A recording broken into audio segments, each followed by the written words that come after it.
আমার ঘরটা দেখেন,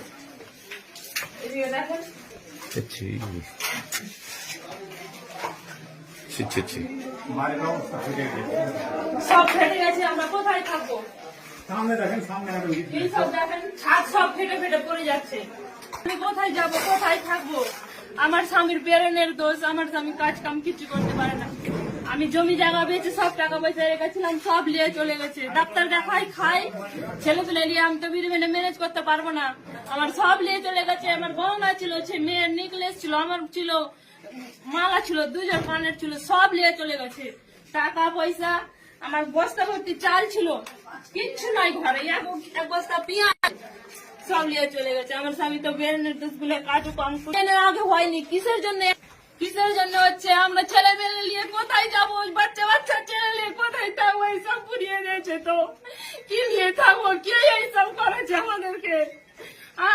আমার স্বামী উচ্চ নিচে কারোর সঙ্গে কথা বলতে জানে না।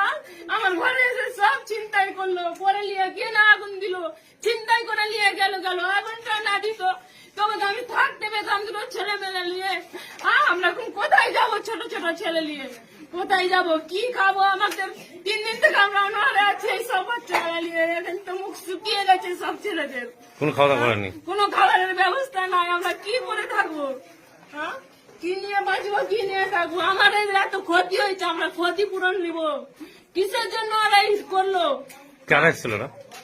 কারা এসেছিল? কারা এসেছিল? ওই বাইরের কারণ সব।